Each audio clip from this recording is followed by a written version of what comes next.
नमस्कार प्रिय विद्यार्थियों, आज हम आपकी पाठ्य पुस्तक सुरभि का पाठ 4 पढ़ने जा रहे हैं। पाठ का नाम है फिर क्या हुआ। बच्चों, आपने अकबर और बीरबल के बहुत से किस्से सुने हुए होंगे। यह पाठ भी उन्हीं किस्सों में से एक किस्से पर आधारित है। आइए इस पाठ को पढ़ते हैं। बीरबल अकबर के नवरत्नों में से एक थे। नवरत्न यानी कि 9 रत्न। आपको पता है कि अकबर के 9 रत्न थे जो उनके दरबार में काम करते थे, यानी कि उनके दरबार की शोभा बढ़ाते थे। जिनमें नाम क्या क्या था बच्चे? पहला नाम बीरबल का ही आता है। दूसरा नाम मियाँ तानसेन, अब्दुल फजल, फैजी, राजा मानसिंह, राजा टोडरमल, राजा मुल्लादा प्याजा और फ़कीर अजउद्दीन अब्दुल रहीम खाने खान। ये 9 रत्न थे जो कि उनके दरबार में काम करते थे। परंतु बीरबल उनके सबसे प्रिय थे। उसका कारण क्या है? वे अपनी बुद्धि कौशल के लिए विख्यात थे। कौन? बीरबल। ठीक है बच्चे, वो अपनी बुद्धि का अधिक से अधिक प्रयोग करते थे। और कौशल का अर्थ होता है बच्चे दक्षता, और इंग्लिश में हम उसे स्किल भी बोलते हैं बच्चे। विख्यात का अर्थ होता है प्रसिद्ध। क्या थे वो? उसके लिए प्रसिद्ध थे। उनके पास अनेक समस्याओं का हल था। किसके पास बच्चे? बीरबल। वो अपने तेज दिमाग का प्रयोग कर हर समस्या को झट से सुलझा देते थे। प्रस्तुत पाठ में भी उनके द्वारा किसी समस्या का निदान हुआ है। आइए पाठ पढ़कर जानें। इस पाठ में भी क्या है कि उन्होंने एक समस्या को हल किया है। आइए अब जानते हैं वह समस्या क्या है और उसका हल किस प्रकार हुआ। एक बार क्या हुआ, बादशाह अकबर बीमार पड़ गए। बीमारी के कारण वे रात रात भर जागते रहते थे। नींद उनसे कोसों दूर भाग गई थी। राजवैद्य ने भी दवाइयाँ व उपाय अपना लिए थे, पर कोई लाभ नहीं हुआ। बच्चे, एक बार क्या हुआ कि राजा अकबर बीमार हो गए और बीमारी के कारण उन्हें नींद नहीं आती थी। और उन राजवैद्य यानी कि राज्य का वैद्य, जैसे आजकल डॉक्टर हमारे लिए कार्य करते थे, उस समय जो डॉक्टर हुआ करते थे जो उन्हें वैद्य कहा जाते थे, जो कि जड़ी बूटियों से दवाई बनाते थे बच्चे। ठीक है। और उन्होंने क्या किया कि कई दवाइयाँ कई उपाय कर चुके थे, परंतु जो राजा की बीमारी थी वो ठीक होने का नाम ही नहीं ले रही थी। सारी दुनिया रात में सोती और बादशाह अकबर जागते। अकबर को तो वैसे ही किस्से कहानियाँ सुनने का बड़ा शौक था। बच्चे, सारी दुनिया जब सो जाती थी और वो जागते रहते थे तो क्या था कि उन्हें एक बहुत शौक, मतलब क्या होता है बच्चे, किसी चीज़ की चाव करना, यानी कि आपका फेवरेट होना वो चीज़। तो उन्हें जो किस्से कहानियाँ सुनने का बड़ा शौक था, उस पर अब समय काटना क्या था? कठिन हो रहा था। बीमारी के कारण उन्हें नींद नहीं आती थी, तो उनका समय काटना भी कठिन हो रहा था। अंततः अकबर ने रोज रात को एक कहानी सुनने का निश्चय किया। निश्चय का क्या अर्थ होता है बच्चे? निर्णय किया। उन्होंने क्या निर्णय किया कि मैं रोज रात को एक कहानी सुनूंगा। इस तरह रोजाना रात को कोई ना कोई दरबारी आकर अकबर को कहानी सुनाने लगा। अब उन्होंने निश्चय किया है तो कोई ना कोई आया और रोज रात को उन्हें कहानी सुनाता। अकबर हर कहानी के आखिर में बार बार पूछते, फिर क्या हुआ? यानी कि कहानी का जब अंत होता तो बार बार पूछते कि फिर क्या हुआ। तो इससे क्या हुआ बच्चे? सारे दरबारी क्या है? परेशान रहने लगे और बीरबल को इस समस्या का उपाय निकालने के लिए कहने लगे। समस्या यानी कि इस मुश्किल, उपाय यानी कि उसका हल। अगली रात अकबर अकबर को कहानी सुनाने खुद बीरबल पहुंचा।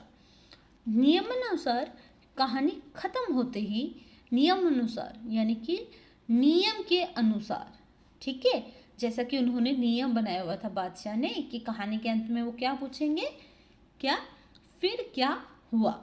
बीरबल ने उन्हें एक और कहानी सुना दी। फिर उसके अंत में भी फिर से अकबर ने पूछ बैठे, फिर क्या हुआ। बीरबल परेशान हो गए। फिर बीरबल ने उन्हें एक और कहानी सुनाई। अभी तक बीरबल ने 2 कहानी सुना दी है और दोनों कहानी के अंत में राजा ने क्या पूछा है बच्चे कि फिर क्या हुआ। उन्होंने तीसरी कहानी सुनाने शुरू किया तो उसमें क्या हुआ, जहाँपना कहानी सुना रहे हैं बीरबल। जहाँपना एक जंगल में, जहाँपना का क्या अर्थ होता है बच्चे, महाराजा कह सकते हैं या बादशाह कह सकते हैं। तो महाराजा, एक जंगल में एक झोपड़ी में एक गरीब किसान रहता था। कहानी में वो क्या कहते हैं कि एक जंगल में एक झोपड़ी के अंदर एक गरीब किसान रहता था। वह बहुत बहादुर था, इसलिए उसे बीहड़ जंगल में भी अकेले रहने से डर नहीं लगता था। बीहड़ यानी कि भयंकर, डरावने जंगल में भी अकेले रहने से उन्हें डर नहीं लगता था। उनसे झोपड़ी के आसपास की उपजाऊ जमीन धान बो दिए थे।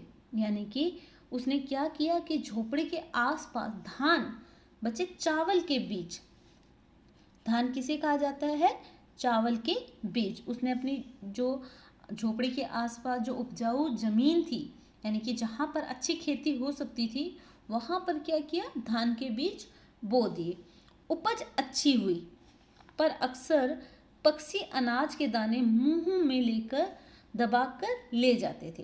क्या कि अक्सर क्या हो जाते थे कि फसल तो बहुत अच्छी थी, परंतु उनका ज़्यादातर फसल क्या करते थे, पक्षी अपने मुंह में दबाकर ले जाते थे, यानी कि वो उसे खाने के लिए ले जाते थे।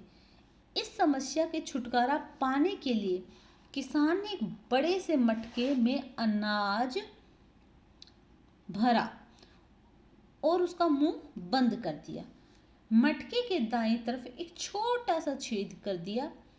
अब एक पक्षी आया और छेद के अंदर से अनाज के दाने अपनी चोंच में दबाने की कोशिश करने लगा। कोशिश यानी कि प्रयत्न। उसने क्या कहा बच्चे कि किसान ने उसका उपाय क्या सोचा कि उसने एक बड़ा सा मटका लिया और उसमें सारा अनाज भर दिया और उसके ऊपर से उसका मुंह बंद कर दिया और उसके बाईं तरफ एक छोटा सा छेद कर दिया। एक पक्षी आया, उसने उस छेद में से दाने निकालने की बहुत कोशिश की। महाराजा, फिर क्या हुआ, अकबर ने पूछा। फिर क्या, उसे बहुत कोशिश करनी पड़ी। आखिर में छेद कुछ बड़ा हुआ और उसकी चोंच में दाना आ गया। फिर अकबर महाराजा पूछते हैं कि फिर क्या हुआ। फिर वह उड़ गया। फिर क्या हुआ, फिर दूसरा पक्षी आया और उसने भी बहुत कोशिश की, पर छेद छोटा था। फिर क्या हुआ, फिर काफ़ी प्रयत्न करने के बाद अंत में दाना लेने में सफल हो गया। फिर क्या हुआ, फिर तीसरा पक्षी आया, वह भी छेद में चोंच डालने की कोशिश करने लगा।